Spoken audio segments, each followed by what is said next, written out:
I meet speakers in various ways, or I just send them emails like Bill Maley, who immediately came back and said he'd love to come and talk to us.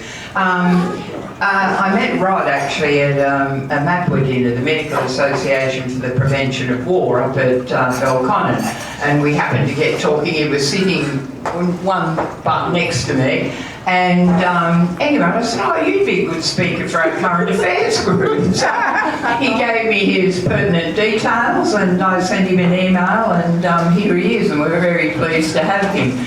I was sort of saying that the word sustainability is a very interesting word when you're talking about beings and so on. But Rod originally, he's been retired for a while, but he was originally an IT systems engineer, and now he's a freelance science and technology writer, journalist and broadcaster. His weekly science column and other articles have been published in Fairfax and now Australian Community Media masthead papers for over 15 years. He has also produced for ABC Radio National. He's written 3 books, the last of which is this one, and they're here if you're interested in buying them. This one's called The Path to a Sustainable Civilization. So I'll hand over to Rod and thank him again for coming. A big thank you to... can you all hear me okay? Now, I'm going to cram a huge amount into a really short space in this talk, so I'm going to fly through this at a great rate. In fact, this could be a 6-month or a year-long course that I'm about to go through. You're getting the elevator executive briefing. Now, I like to start off a talk by getting a sense of where you think we are with sustainability right now. What's your sense of how serious our situation currently is? Do you think, oh yeah, it's, not great, but, it's not too bad? Or do you think it's, yeah? Or do you think it's like really, really serious? Now, you'll get a sense of my answers to these questions, and I'll tell you what I commonly get in these talks after you've done. But can I have a show of hands? How many of you would put yourself in the first category that, yeah, not too bad, it's all fine? Okay, how many would you say? Oh, sorry, one. Don't feel shy if you feel that way. Okay, now how many would put yourself into the second group that you think, yep, really interesting, yep. And how many would you put yourself in the third category and say things are really, really serious? Yeah, that's really interesting. Okay, now I get in other talks I've gone, probably they're more environment-oriented groups, but a very large proportion put themselves into the third category. I almost never see anybody in the first, and some in the second category. So the next slide, I want you to do something similar, and that is how hopeful you are that we can tackle these problems. Are you, yep, we can do it? Or are you, it'll be a struggle, but it's doable? And how many of you are in the third category, pessimistic, that we don't know if we can actually achieve sustainability? How many would put yourself in the first group? Some, that's good. How many in the second group? Yep. And how many in the third group? This is Australia. Yeah, that you're really, really worried. Okay. Now you'll get a sense of my answers to these questions as I go through my talk. So where are we right now? And this kind of answers my first question. How many of you have seen this diagram before? This is called the planetary boundaries diagram, and this was developed by Rockstrom and Will Steffen. So there's a great loss when he died last year. This diagram represents the health of the planet, and if you were a patient, if you went to the doctor and you said to the doctor, how am I doing? And your doctor presented a diagram that looks like this to you, you would be heading to the emergency ward. This is really serious. And what each of these sectors represent is how far off sustainability we are in each of those categories of things. So we've got things like phosphorus and nitrogen. So we've disrupted the phosphorus and nitrogen cycles of the planet. Like we're extracting nitrogen, we mine phosphorus and so on. Land system change, that's changed to habitat and so on, things like that. That land which feeds us, by the way. Biosphere integrity, fresh water, climate, novel entity pollutants and so on.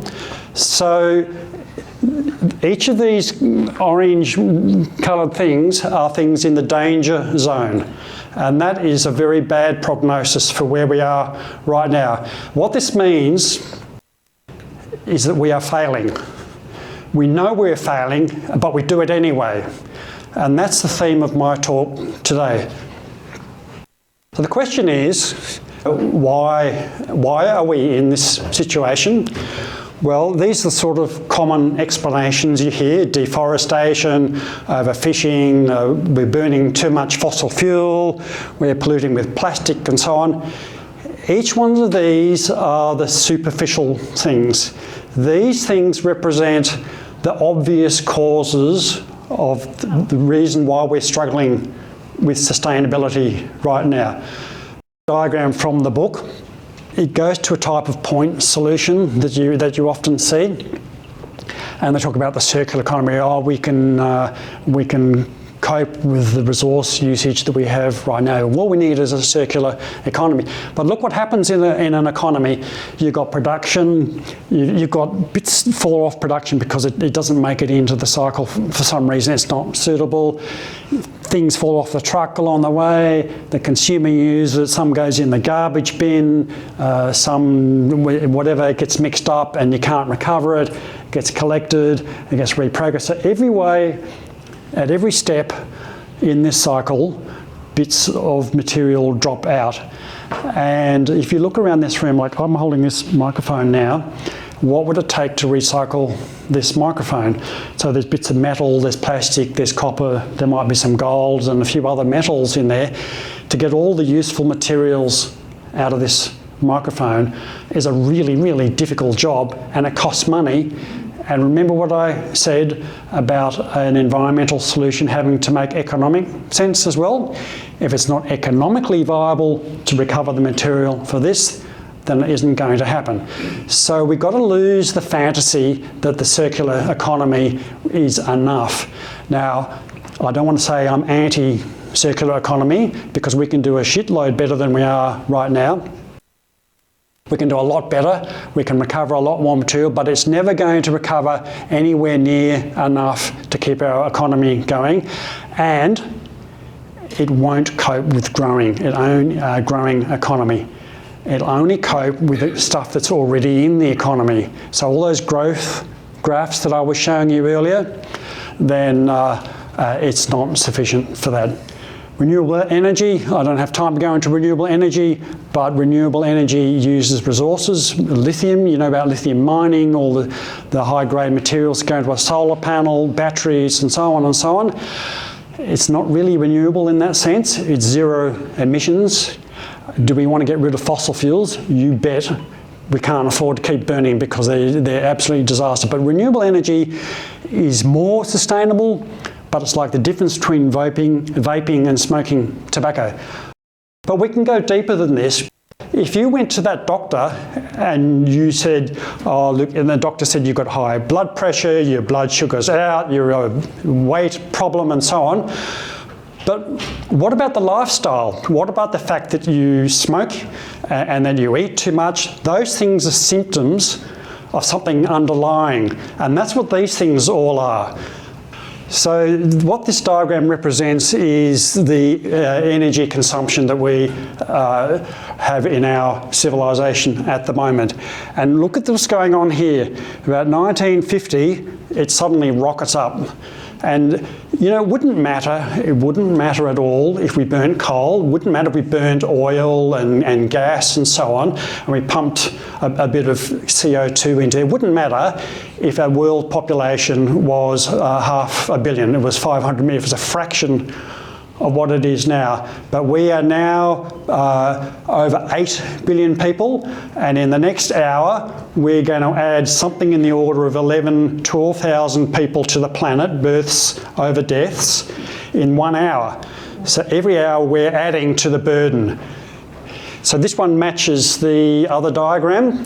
And in the middle of last century, there's a thing that they now call the Great Acceleration. Now, if you fall asleep for the rest of my talk and you forget everything else that I tell you, remember this one.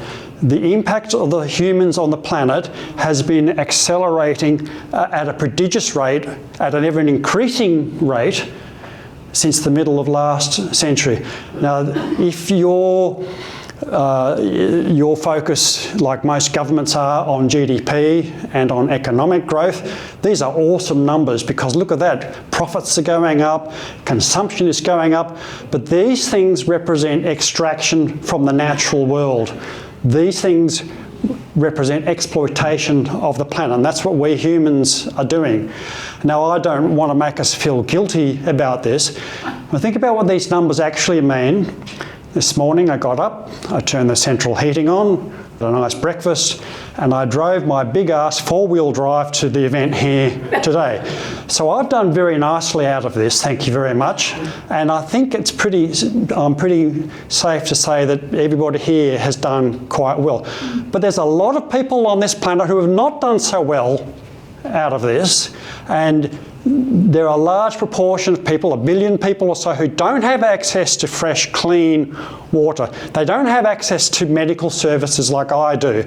They don't have access to food, and they don't have the security that you and I enjoy. So is this a good thing? Well, if you're a traditional economist, it's awesome. But if you're talking about the well-being of ourselves and the well-being of our planet, then it's not such a great thing. So now I want to talk about what sustainability really means, and I don't think there's a word in the language that's more abused at the moment than sustainability. So you go to the shop and you buy something that says green this or eco that, or I'm going to save the planet because I'm doing this.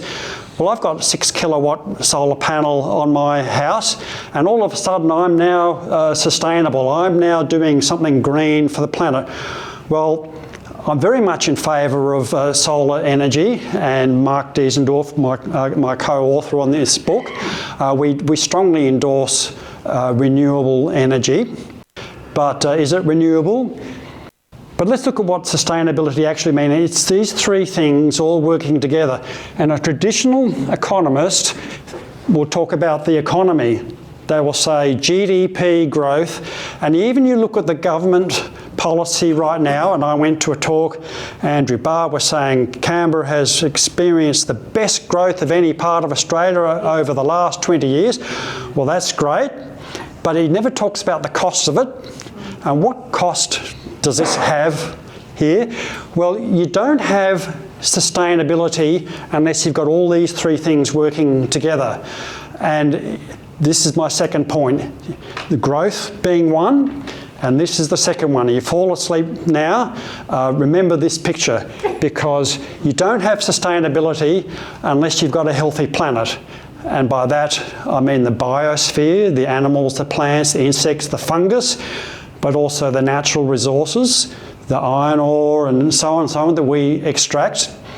And you don't have a sustainable civilization unless you've got sustainable society. So you just take what happened in Margaret Thatcher's Britain, and she said there is no such thing as society. There's only individuals and people making decisions. Well, look what happened in Brixton in 1980 or whenever it was. Riots occurred, and there was cars overturned, there was burns, there were businesses went out of business because the society was in a bad shape, and Margaret Thatcher thought that wasn't important. Well, let me tell you, Margaret, you don't have a sustainable economy if you don't have a healthy society. You don't have a healthy economy if you don't have a healthy planet. There is no such thing as an economy that lacks these other two things. But we can also flip this around a little bit. So in the environment, people say, oh, we can do this because it's green and it's more sustainable. Yep, and I like that, and I love to hear those stories. But does it make economic sense? People in the environment movement forget about the economics of what they're talking about. And if it doesn't make economic sense, then it's just not practical and it won't work. All right, now what we're seeing today, and I hope you're getting the message, is a systemic problem. And you can't fix a systemic problem with point solutions. Now this diagram is pretty funny, and it points to the bloated businessman, but of course what that's doing is we're getting a laugh out of it, but actually that's us, that's me as well. I'm one of those people because I'm doing quite nicely out of the economy as it stands. So let's have a look at another systemic problem. This one was in the news recently. This is Boeing, and they had a major incident on a flight, and the door popped off this Boeing 737. And what was the immediate cause? Well, it was loose bolts, right? The loose bolts, I think, went. Yep, that's one explanation, but that's a surface explanation. That's why I had that slide up before about the plastic pollution and so on. They're all point solutions or point or surface causes of a deeper problem. And okay, so let's go down to the next level. The reason the bolts came loose is because there were manufacturing flaws. And the design and build of this thing was actually broken to begin with. Even that's not an adequate explanation. This is a systemic problem. If you look what's happened in Boeing, and I got this off a website, by the way, there are lots of whistleblowers, they were taking shortcuts, there was a failure in management. The management couldn't see the results of what they were doing, and all of this, underlying all of this, was a culture problem. And can you see the parallels to our civilization, to our society, where we are today? Do you see underlying cultural problems? So, look, this group here, and it's wonderful that you've invited me here because you are a community, and community is absolutely core, but community has got a kind of slightly socialist edge, it's a bit left-wing, progressive. But what profit are you making? Am I making any money out of being here talking to you today? No, I'm not. I'm doing it because I think this is important, and I think you and the way we think is important. And that is fundamental. That is absolutely fundamental. You can think about our civilization, about our country, and about the world, and I'm sure you will see many parallels to what went on in Boeing that caused the door to fall off. Right, so how did we get here? Well, this is a photo I took in Canberra Airport a couple of years ago, and actually it was for something I was doing with Sue Wareham and the Doctors Against War. And in here is this ad. Northrop gunmen have an advertisement for the War Memorial. Now, am I being excessively something? Is it just me, or do you find this really, really upsetting? I have a military background. My dad was a career soldier. I've done a short stint in the army myself. And this really upsets me. The War Memorial is a place of quiet reflection, the sacrifices, the things that people did in order to serve their country. And these banner posters, we found them in the foyer of the War Memorial. That is deeply offensive to me. And you come here, spend a few quiet moments, and buy our guns. Now, this sort of taps into this picture here. This is from our book, Mark Diesendorf and I. What we have is a revolving door of people in positions of power, right? So you've got this character, he was a Liberal leader, then he went to defence, and then look, he went to work for Boeing. This one worked for ASIO, then Thales, and the subsequent purchase of $1.3 billion worth of armaments from that company. So is that distorting our democracy? Is that taking power away from the people who really should have say in the way our nation works? Or are we here to serve people who sell weapons? And this term, the term for this is state capture. And this is absolutely central to the book that Mark and I wrote. And to counter this, I don't have time to go into it in detail, but it relates to community action. It's people at the grassroots level, but also exposing the state capture in the form of lobbying and money that goes into political parties and so on and so on. We have to do something about that, and how to do it is another question. All right, now, here's something else that comes out of our political thinking, our economic thinking, because economic thinking is right at the foundation of where we are today. And look at this graph here, right? This shows the social mobility and inequality. And the countries here, Finland down there, so on and so on. And right up the top corner there, if God smile upon me. Yep, there we go. See the question mark? Can you think what country that might be sitting up there where the question mark is? That's right, it is. It's the United States. The United States, where inequality is high, and if you're in one of the lower economic groups, your opportunity to progress is really serious. Now, this is a nation of really pissed off people. Is it any wonder that we're seeing the kinds of things that are going on in the United States right now, that we are seeing a nation ripping itself apart? So Margaret Thatcher, Ronald Reagan and the ilk, how do you feel about this? Because you know what it's doing to your economy if that's the only thing you love. But why do we have an economy in the first place? If we're not doing it for the well-being of our people, then why do we have it? Is it just to make profit? What are you going to do with profit? Now, I'm not anti-profit. I'm not anti having markets and so on, but an economy should serve us. It should make us well and not sick. I heard a story about somebody, they went in, they had a serious medical situation, they were in a wheelchair, and they took them into the hospital, and the hospital said, do you have private cover? Do you know what private cover costs in the United States? Yeah. Like you could buy a whole house for it probably. Anyway, they said, no, I don't. They wheeled him out onto the street. And is that caring for your people? That is not. Now, each of us here, I think we're doing pretty well, and we live in a country where healthcare is pretty affordable. But in the United States, I don't think so.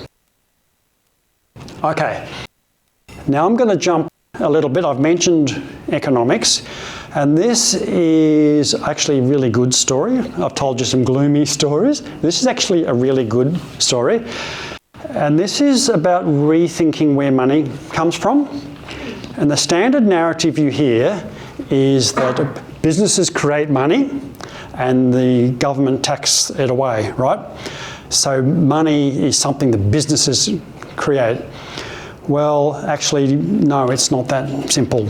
Actually, it is simple, but that's wrong. There you go. He's sad because none of us likes paying tax.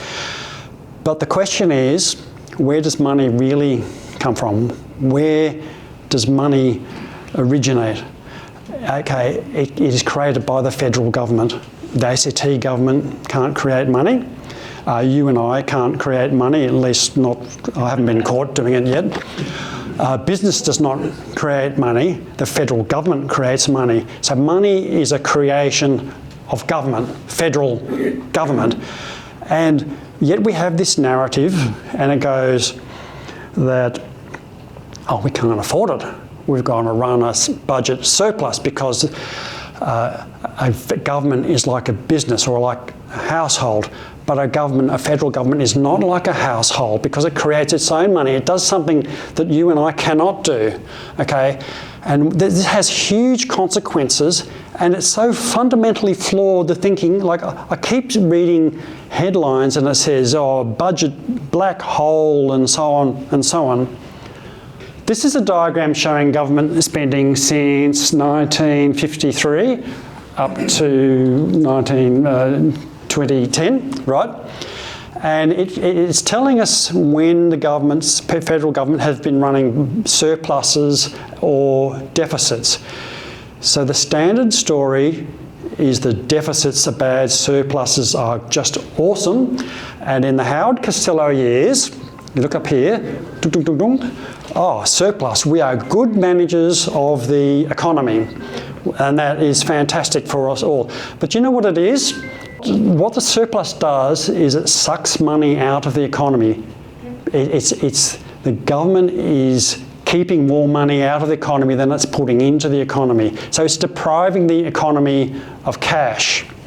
And what it did was it drove the private sector and personal households into debt.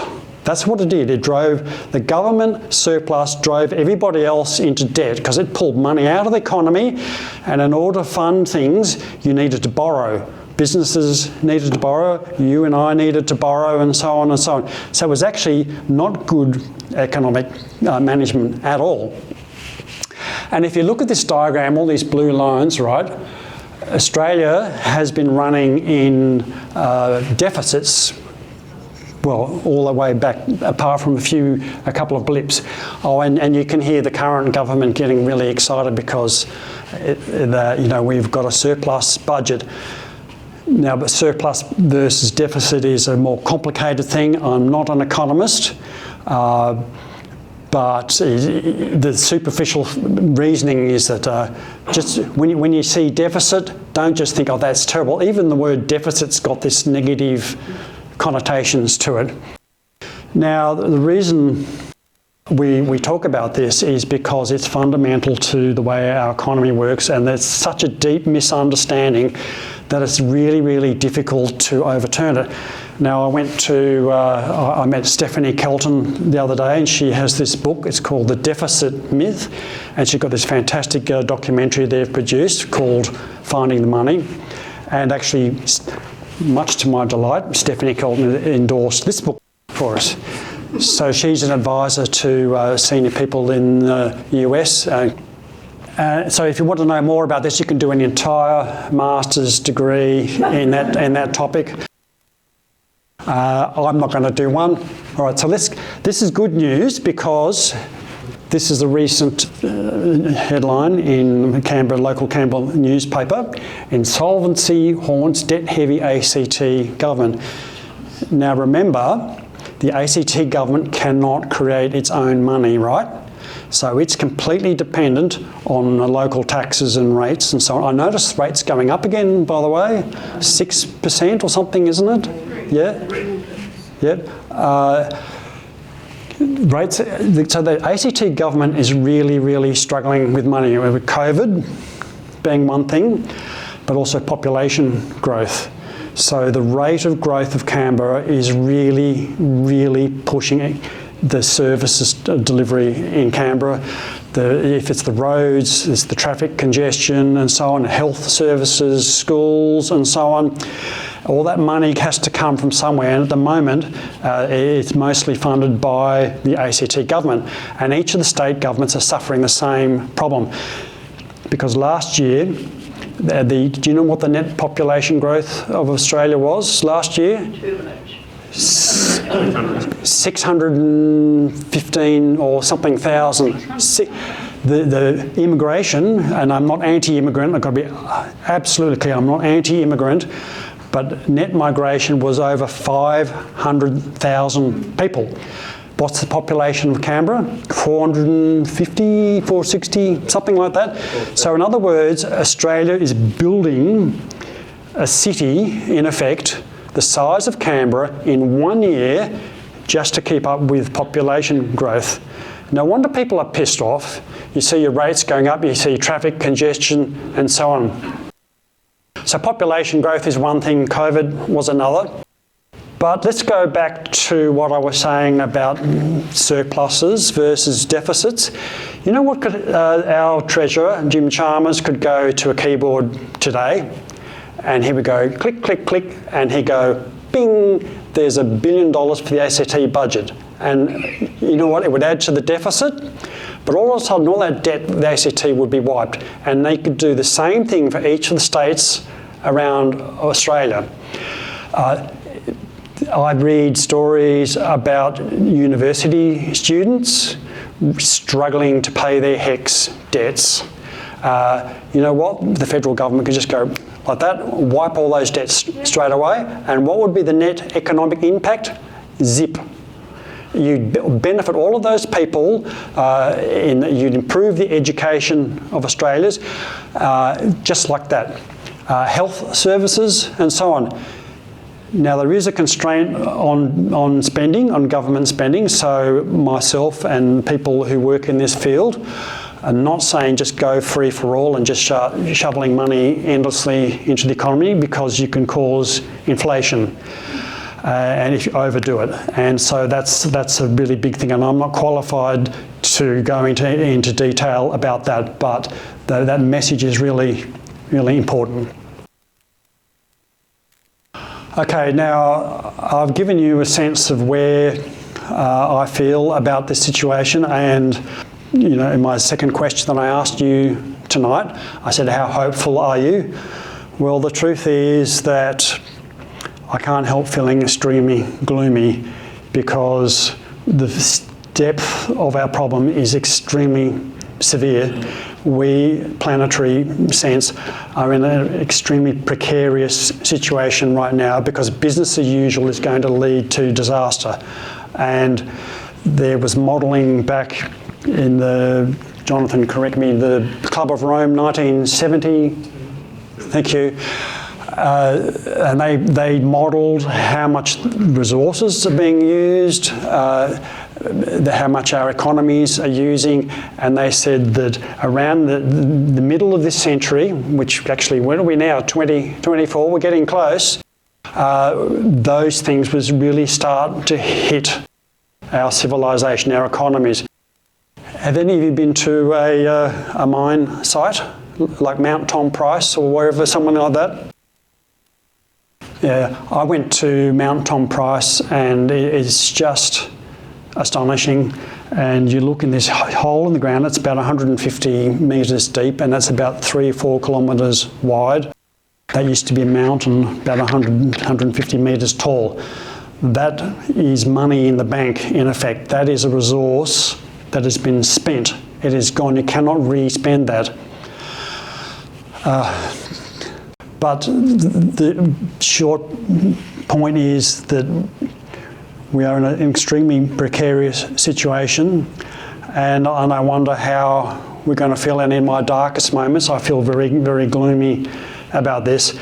Well, I want to tell you, don't try and read the quote, it's too long. This is from a movie called Touching the Void. Have any of you seen Touching the Void, the movie? Did you find it remarkable? Yeah, I certainly did, and I rewatched it recently. There's a link. I highly recommend this, because what happened was there was 2 guys climbing up this mountain in the Chilean Andes, and they got right to the top, and they were just commencing the descent, and one of them broke his leg, and it was just awful. It was just really awful. He pushed the leg up through his knee, and there's still thousands of metres up the side of this mountain in the snow. And I don't have time to tell you the story, but how they got off the mountain is just absolutely astonishing. And I felt very moved watching this. And this is how I feel about where we are right now. What this guy did was, I have to say, his partner cut the rope, which was why he did that I won't go into, but he managed to get himself off the mountain, and it was just stupendous feat of endurance. But what he did, I remember him saying that I knew I had to get down, but I said I couldn't cope with the scale of the problem that I was faced with. But I could see that lump of ice over there, and I went, I'm going to aim for that. I'm going to aim for that. And if I can get there in 20 minutes, that's my goal. If I get there in 18, fantastic. If I get there in 25 minutes, I'll try for the next one. And that was how he got it. And he was very close to death when he finally got off that mountain. That's a bit of a grim story, but that answers my question as to how I feel about where we are right now. We can't afford to give up. Now I want to give you a sense of action here. I don't want to leave you feeling all really gloomy. This is a diagram that I've used for various with various executives when I was doing strategic planning, and it shows our goal here, and each of those sun rays are different themes in how we head towards that goal. Don't worry too much about exactly what's on that diagram, because this is really just a bit of me throwing a few ideas out. I haven't put a lot of work into this, but I put circular economy in there because, and circular economy in quotes, that is. Things like the job guarantee, that becomes possible when we think about, rethink our attitude to deficits, use of co-ops, degrowth, and I also am very pleased to have Jonathan Miller here from Steady State ACT. There's a technology theme, there's a people community theme and an economics theme, technology, exit fossil fuels, regenerative agriculture and so on. Now at the back of the room I put up a piece of butcher's paper with a blank one of these things, and there's some pens there, and I'd like to invite you when I've finished, write your own ideas. I'd really like to see what you have to think about that. Okay, that's it for me. Thank you very much for your time. Now I'm happy to take any questions that you've got. As by way of introduction, I'm 100 years old and grew up in the recycling from necessity era, and all of this makes sense to me.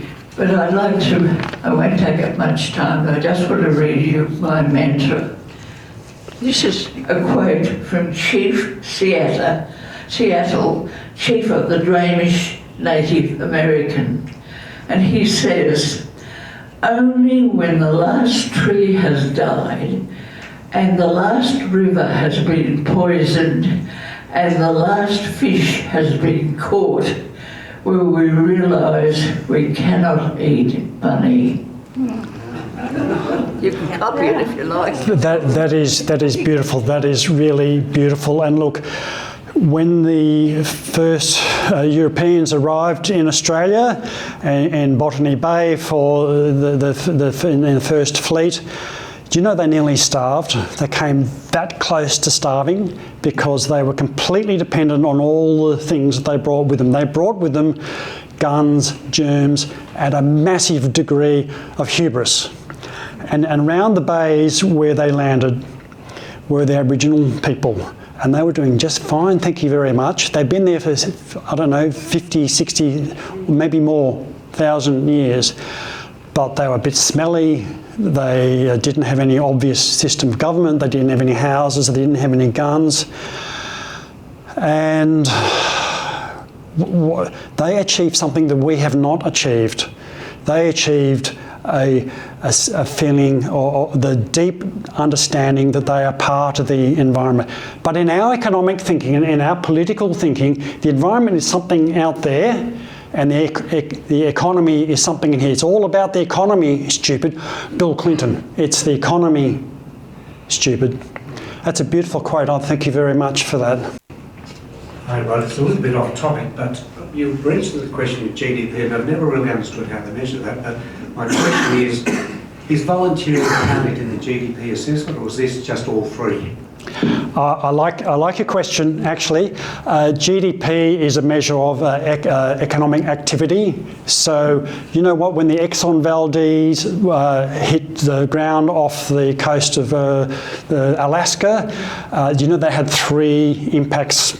It boosted GDP because they had the clean-up, they had the, and so on, right? So volunteering, No, as far as I know, it does not measure because it's not measured. Volunteer by definition is something you do for nothing.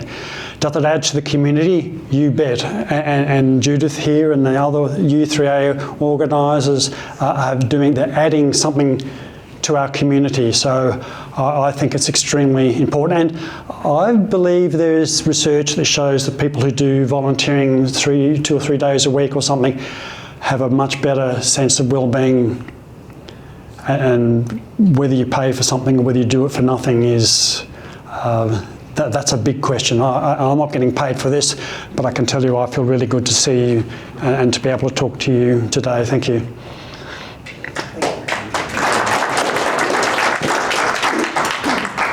Anybody else? Yes, yes. Can we have the microphone? Yep. We had somebody a few months ago, I think, who talked about world population, and he went, I think it was places like China and Japan and many others, and Europe in particular, the population is declining and quite significantly. Do you think that might help the cause a bit? Thank you, very good question, and I do like talking population, and I should, for disclosure, say I'm a member of Sustainable Population Australia, so I have a strong view on this. Population is the thing that environment groups don't want to talk about because it gets so quickly attached to racism and some really nasty ideas like that. It's not about racism. Yes, I do believe we cannot keep growing our population. And they say that population is going to tail off at about 10 billion. As far as I know, those projections are not holding true. And some people also say that it's about consumption. So I interviewed Green's MLA a few weeks ago, and she said, I asked her about population. She said, yeah, but it's about consumption. Well, it's both. It's population and consumption. So one person in Australia consumes vastly more than someone in a less wealthy country. I feel very cautious about referring to other countries and about their population, because I can say, they should drop their population, but we're just fine. But yes, it will help. It will help everywhere. But look, if we don't manage our own population growth, nature will do it for us, and the result won't be pretty. Have I answered your question? Thank you. Okay. We had another speaker who spoke about education and said anywhere in the world where women have been educated, the birth rate dropped. And they said that person felt that was one of the real aims we should do, is to educate women, not just men. Fred Hyde. Yes, I strongly believe that is true, but giving women control of their own fertility so they're not dependent on men. A friend of mine went to India and she needed some contraceptive pills, and she couldn't get them. I found it really difficult to get them. And I finally managed to collar Bob Brown once, because I've been wanting to ask him this question for so long. The Green Party has almost nothing to say about population. They're really, really scared to even raise the word. And I understand why, but you can't solve the environment problem if you don't solve the population problem.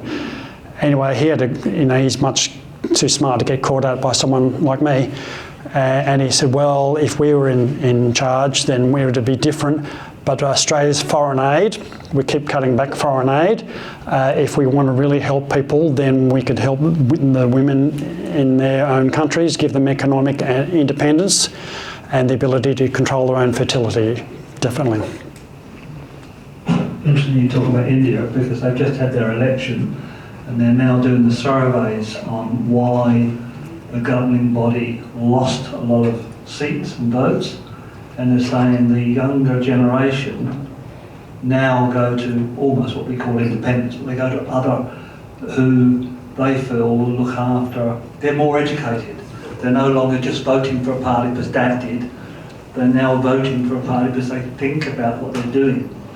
And that will change what you just said about birth control. If you have enough of the younger generation saying we'll change the government because we want to be looked after, surely that will lead to things like birth control being put into. I'm very heartened to see the rise of independence. I've never been a member of any political party, but the party system is broken and it's controlled, and you can't jump out. And I know there's people in the current government who are very uncomfortable with things that are going on, but they can't speak because they're constrained by party unity. And it does give me hope, because look, people like you and I, we are the, I don't know, say the older generation. My friend used to say we'd be sexy senior citizens. But these are the people who are going to inherit what we leave behind, and I really, to get them active in the world is, I think we really have to have that. What was the last question? I'll try and be brief. One of the concepts that Europeans brought to Australia was that there was this abundance of resources out there. They didn't know about the food resources, but and there was this attitude back then, generally, that the bounty that nature provided was there to be exploited. It was for the benefit of humankind. No one gave a thought to sustainability at all in those days. That attitude pervades all the way through, particularly in business circles. You know, we have iron ore, it's a resource, you know, it's there to be exploited. Same with water, same with every other aspect of manufacture and production. How do we turn the attitude around to acknowledge that it's there, but it's there to be respected, and similarly to the Indigenous' attitude to the land, it's to be respected, it's to be used wisely, and it's not to be squandered and single use. I really like your comments and your question. Look, and I gave the example of the systemic problem at Boeing being a cultural one, and what you're alluding to there is the culture, and there has been an attitude that the planet, all the resources, as you say, is something is there for us to exploit, and that puts us apart from nature. And it all sounds so very fluffy, wishy-washy, you know, that nature, you know, walk in the flowers, da-da-da. But even if you don't have that sense of your connectedness to nature, and I'll argue that we all do, even if you don't, it doesn't make economic sense, in the long-term economic sense, because what we're doing is failing. Our system is fundamentally broken, and it requires exactly the kind of things that you were talking about.